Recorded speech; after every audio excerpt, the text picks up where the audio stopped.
Hi everyone, and welcome to Coin Bureau Clips. Now, a few times in the past, I have spoken about the team at Coin Bureau and how vital they are to all the operations we have going on here. And they are the unsung heroes that don't get on camera all the time. Well, obviously Macy gets on camera as well, but you know. So it's my very great pleasure to introduce you today to one of our newest team members. He's been with us for all of 6 months, and he is our resident NFT expert, Filippo.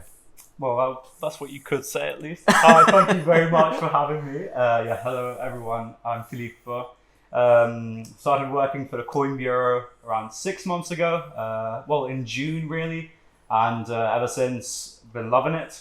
Life-changing experience. It gets you to do crypto pretty much every day and write about, analyze, research what you really like, wake up in the morning, do what you love, and that's it. And this is the first time actually that Filippo and I have met in person, because Filippo, you're based in Italy, that's right? That's right. And whereabouts? Right. In Verona, in Fair Verona. In Fair Verona. In Fair Verona. The beautiful Fair Verona. Yeah, that's great. So how did you hear about the Coin Bureau? How did you come to work for us? So I got into crypto about a year ago. Mm-hmm. So I was just finishing my degree. So I was kind of thinking, how can I take crypto to a professional level? It started off as a bit of a side hustle, as a bit of a joy, something I would do on a rainy Sunday afternoon, just do a bit of research here and there, going through the markets. But at that point, I decided, obviously, scrolling through YouTube, as every degenerate does, of course, came across Coin Bureau, and I thought, well, kind of looks like a laugh. So let me get in touch with them and with Guy and see what we could do. So and luckily enough, they had me on board, and here I am. Wouldn't change it for the world. Absolutely. Yeah. Now, I have to admit that I like to think that I know a fair bit, well, when it comes to crypto, obviously, but when it comes to NFTs. But I must admit that I am in the presence of a much greater mind than mine when I'm with Filippo, because Filippo knows everything there is to know about NFTs and then some. And I think it's probably fair to say, Filippo, that you've forgotten more about NFTs than perhaps most of us will ever know. So what attracted you to NFTs? Like, obviously it's a particular niche of crypto. It's amazingly popular at the moment. But what drew you to NFTs more than anything else? So I've always been a bit of an Ethereum, not maximalist, but a bit of an Ethereum fanatic. So once you go down the Ethereum route and you want to know a bit more about the ecosystem, you're bound to come across NFTs at some point. So obviously, the first thing you do is you come across CryptoPunks, and obviously, so the CryptoPunks were probably the main funnel that led me into researching and then analyzing and mastering the NFT ecosystem overall. Because ultimately they're not just images; they're pure proof of ownership on an asset of your choosing, basically. Mm-hmm. NFTs are, as you'll very well know, and thank you very much for that introduction, by the way, but they're unique, one-of-a-kind assets issued mainly on the Ethereum blockchain. Now we're starting to see Solana, Cardano, Polkadot. But they are fully unique, they are non-replicable, they are non-interchangeable, and they essentially allow people to tokenize pretty much anything. So if you have a dog, you can tokenize your dog, pretty much, if you want to do that. And in my opinion, they are truly not only the gateway to mainstream adoption when it comes to cryptocurrency, but they are also the true representation of Finance 2.0. Because there's some really mind-blowing, really cutting-edge technology coming out of the NFT ecosystem. Obviously, we're bound to think about NFTs from a purely artistic point of view, so tokenized digital art. However, we're starting to see pre-IDO tokens being wrapped within in NFTs, real estate contracts being wrapped within and tokenized as NFTs. So I think they really are the asset of the future, and I see no reason why you shouldn't Well, do a bit of digging or just watch this guy.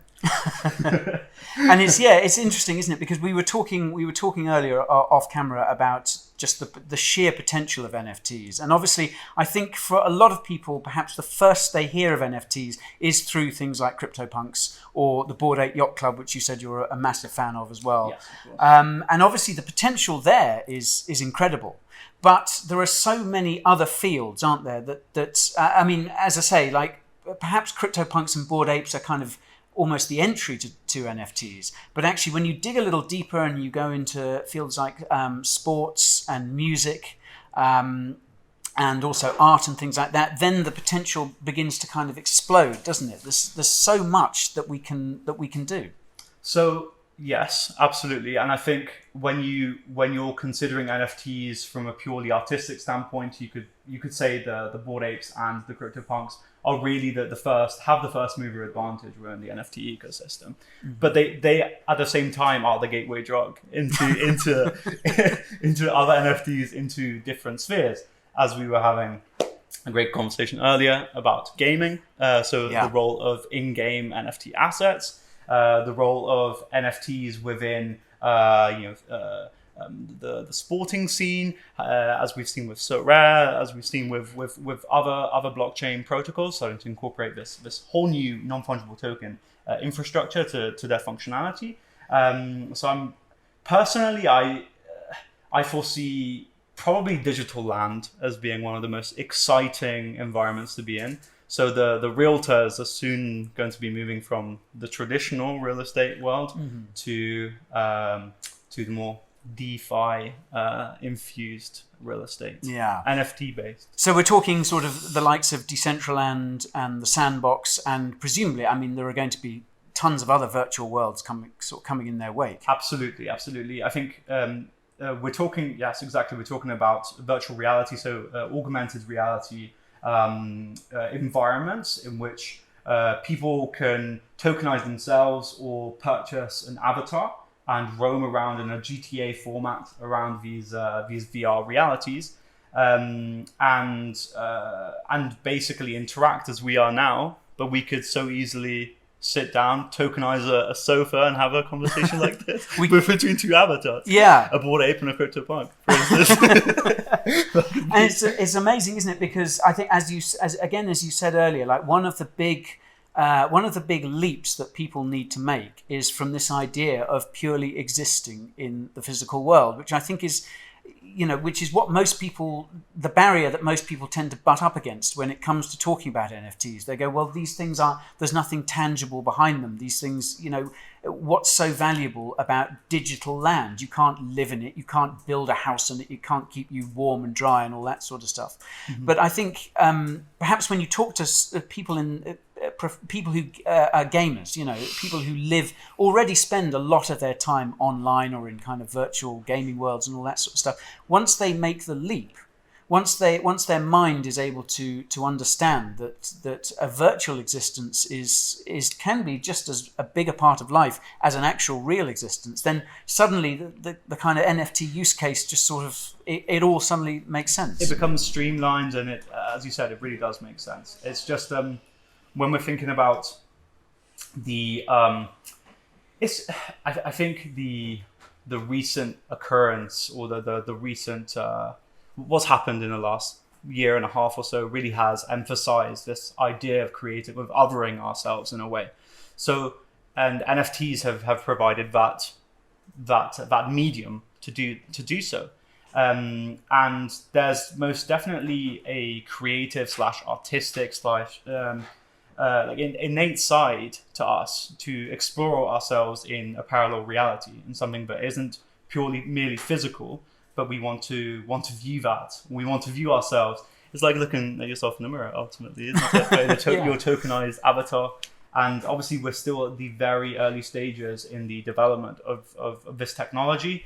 However, the gamers do this on a regular basis. A gamer will fire up their PlayStation or their laptop, and because they want that othering experience. So it makes a lot of sense to indulge in the NFT drug. Keep mainlining. And so, what I meant to ask you, because I was going to, because I knew you were coming today, I was going to ring you up last week and ask you about it. Obviously, when the announcement was made, what do you make of Facebook and their rebrand to Meta, and obviously this big pitch that they're making towards the metaverse, which is obviously going to have NFTs at its heart? I mean, what are your thoughts on that? I think it came sooner than I could have ever imagined. I was not expecting such a swift transition, especially because when you're rebranding such a multi-billion-dollar company and one of the most stable social media enterprises or entities within our daily lives, when you rebrand to Meta, that's obviously indicative of a paradigm shift happening right before our eyes. So I'm very happy because everything that has the Meta was called Meta in my portfolio is moved. No, I'm kidding. But apart from that, I mean, I'm all for it. But I don't know how you feel about this guy, but I think it's still coming from a very centralized angle, right? So I don't know how I feel. From aesthetically speaking, I think it's great. And in terms of the actual shift from technological and mental point of view from the users, I think that's grand, psychologically speaking. However, in terms of pure usability, I don't know how streamlined that's going to be so far. I think blockchain will provide that ease of use into this new world. Yes. I mean, it's going to be my sort of thought. My first thoughts on it were that, I mean, I have a sort of kind of visceral reaction to Facebook. You know, I'm not a fan because I think, you know, as much as Facebook likes or wants us to think this is a crypto play, I feel that this is another way that Facebook is finding to do what it does best, which is harvest your personal data, sell it on to advertisers for a profit. I mean, that's their whole business model. So I'm not sure if I can come round to seeing it as any sort of crypto project at the moment. Having said that, and as you kind of hinted at, like, Facebook is everywhere, isn't it? It's such a big brand. Love it or hate it, it doesn't really matter. This could be a massive step towards kind of mass adoption of NFTs, and perhaps sort of a kind of mass understanding of NFTs, because I think Facebook, certainly people who use the Facebook platform, the average age of Facebook users is perhaps sort of slightly higher than the average age of crypto users. So this could be a sort of seminal moment for NFTs kind of seeping into the public consciousness more. Do you think? I agree. And as I said, it really does tap into maybe an older generation that has. I mean, it's quite hard because I mean we're all using Facebook and we love it or hate it. We use it for Messenger or just to scroll through. It's become part of our lives, regardless of where you are in or around the globe. But the most important part for me is that why I agree and I'm very happy about this step.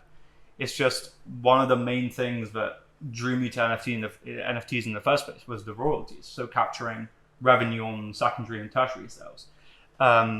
Which I believe, obviously that will depend on what marketplace and the NFT that you're buying or selling. However, if Facebook, and this is a realistic possibility, say hypothetically speaking, Facebook or Meta comes up with their own OpenSea marketplace, as they're doing with our data currently, they'll most likely be taking a massive cut of the royalty. Therefore, the idea of an NFT marketplace is to reward the creator. So I don't think that's going to be a realistic scenario if Facebook were to implement this. Yeah. But I do like the shift. It's happening. It's right there. Yeah. It's real world, isn't it? It's very real world. It brings it home. Yeah, absolutely. Yeah.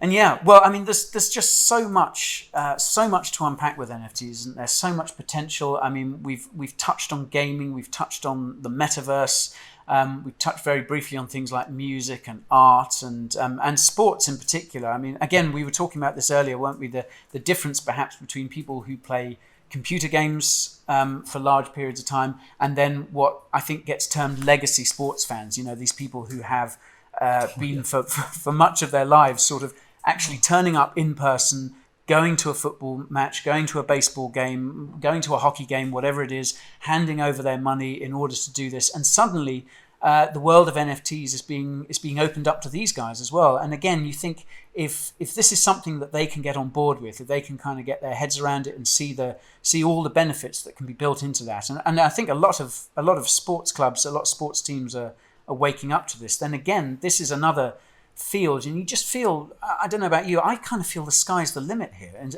as to what these NFTs can achieve and what they can offer people. Absolutely. It's still super. We're just literally scratching the surface with what's possible nowadays. I'm not saying, obviously the first NFTs that have, the NFTs that are, in inverted commas, the most authentic, have that were the earliest, like the punks, like the Bored Apes, that have such a strong community. They're always inherently going to have value. However, when it comes to it would be a bit superficial to just say, or primordial for me to assume that NFTs will just stop there with just a profile picture. We have protocols now that are looking to use NFTs in games where the more you use that NFT, the more valuable it becomes.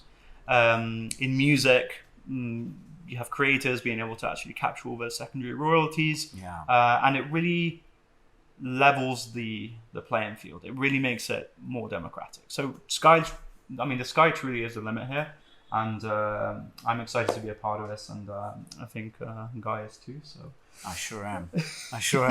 Filippo, it's so good to meet you, man. Thank you for coming in. Thank you for making the trip over. No, it's such a pleasure. Pleasure was all mine. And it's great to have you as part of the team. And yeah, I must say, just talking to you about NFTs, and my mind, I feel my mind just sort of expanding, and it's great. I mean, yeah, as you say, there's so much. We're just scratching the surface. Absolutely. And more excited to be a part of this ecosystem. Let's ride this together. Let's ride this. By the way, he's real, guys. He's a real person. I am. I'm not an avatar. Yeah, it's so exciting. And guys, I must say, Filippo is such a great addition to the team. He's so knowledgeable. He's so on it all the time. And he stick with us, because he is going to teach us so much about NFTs, both you and me. And so, Filippo, just to round things off, I just want to make it official and welcome you to the team with your very own Coin Bureau T-shirt. Should we do the sort of, as we've been talking about sports, should we do the sort of football manager thing? Welcome to the club. It's great to have you. A great addition to the team.